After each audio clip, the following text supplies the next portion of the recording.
గోపాల్ రెడ్డి గారు హరీష్ రావు అయిపోయింది కదా.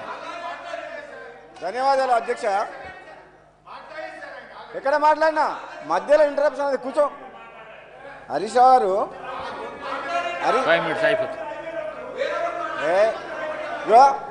మీరు హరీష్ రావు గారు మీకు కొంచెం హరీష్ అధ్యక్ష అధ్యక్ష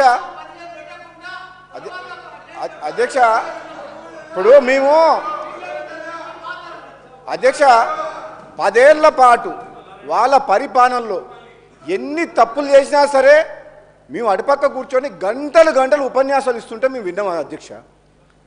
ఏదో ఒక మంచి కార్యక్రమం ఈ తెలంగాణ దక్షిణ తెలంగాణ ప్రజలకు అన్యాయం చేసే విషయంలో పార్టీలకు అతీతంగా మా గౌరవ ముఖ్యమంత్రి గారు మా నీటిపారుదల శాఖ మంత్రి గారు ఒక మంచి కళ్ళ కనబడేటట్టు మొత్తం నిజాలు చూపించింది. మీరు ఓపికతోడు వినండి, సలహాలు ఇవ్వండి, సలహాలు ఇవ్వండి. సలహాలు ఇస్తే మీరు ఏదైనా సలహాలు ఇస్తే తప్పకుండా ఈ ప్రభుత్వం స్వీకరిస్తేందుకు రెడీగా ఉంది.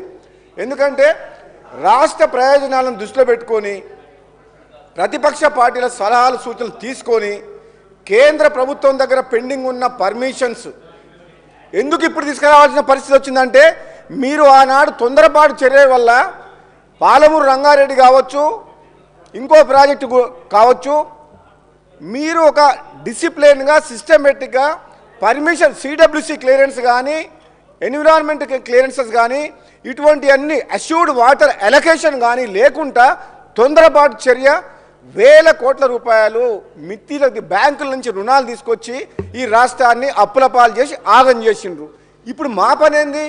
తెలంగాణ రాష్ట్ర ప్రజలు తెలంగాణ కాంగ్రెస్ పార్టీకి ఈ ఆగమైన తెలంగాణని గాడిలో పెట్టే ఆలోచన చేసి ఈరోజు కాంగ్రెస్ పార్టీకి ఓటేసి ఈ ప్రభుత్వాన్ని ఏర్పాటు చేసిండ్రు. మేమేమంటున్నాం? మీ తప్పుల్ని మేము సరిదిద్దాం, మాకు సహకరించండి. మీలాగా మాకు స్వార్థం లేదు, అవినీతిలో కూరుకుపోలేదు. ఏ సెంట్రల్ గవర్నమెంట్కో భయపడి ఏ జగన్ మద్దతు కోసమో వ్యాపార లావాదేవీల కోసం చీకటి ఒప్పందాల కోసం ఈ కాంగ్రెస్ పార్టీ ప్రభుత్వం పని చేయదు. ఈ ప్రభుత్వం మీరన్నారు కేఆర్ఎంబి నుంచి పర్మిషన్ తెచ్చుకోవాలి, సిడబ్ల్యూ నుంచి క్లియరెన్స్ రావాలని. మీకు 10 సంవత్సరాల్లో రాని పర్మిషన్స్ మేము 6 నెలలు సంవత్సరం లోపల పర్మిషన్ తీసుకొచ్చి ప్రాజెక్టులు నడిపిస్తాం తప్పకుండా. ఎందుకంటే మీలాగా మాకు అవినీతి సొమ్ము లేదు, మేము ఎవరికి భయపడాల్సిన అవసరం లేదు. రాజీ లేకుండా పోరాటం చేస్తాం రాష్ట్ర హక్కుల కోసం, తెలంగాణ ప్రజల కోసం. హరీష్ రావు గారు మీకు ఓపిక ఉండాలి. ఎలాగూ మా ముఖ్యమంత్రి గారు ఏం చెప్పిండ్రు? తప్పులు చేసిన ముఖ్యమంత్రి ఏమో ఫామ్ హౌస్లో పడుకుండు, వీళ్ళేమో ఇక్కడికి వచ్చిండ్రు, ఆయననేమో సమాధానం చెప్పడు. ఒక్క నిమిషం వినండి. అధ్యక్ష ఆయన పార్టీ మీటింగ్లకు పార్టీ ఆఫీస్కు పోరుబాటు చేసేందుకు పోతే కాలు నొప్పి లేదు, కానీ ప్రజా సమస్యల మీద మాట్లాడుతందుకు అసెంబ్లీలో ఇంత ఇంపార్టెంట్ చర్చ ఉన్నప్పుడు మాత్రం మీ ముఖ్యమంత్రి గారు రారు సభకు. అంటే మీ కారుకు డ్రైవర్ లేడా? డ్రైవర్ లేని కారా ఇది? ఈ రిపేర్కి పోయిన కారు కాదు, గ్యారేజ్ పోయిన కారుకు డ్రైవర్ కూడా లేడు, ఒక లీడర్ లేడు మీ పార్టీకి. అర్థమవుతుంది మాకు. మేము ఎవరితోటి మాట్లాడాలి? అసలు ఆ నిర్ణయాలు తీసుకుంది ఎవరు? ఆనాడు అఖిలపక్షం కానీ ప్రతిపక్షాలు కానీ ఎటువంటి సలహాలు సూచనలు తీసుకున్న 10 ఏళ్ల పాటు ఎవరైనా మాట విన్నారా అధ్యక్ష?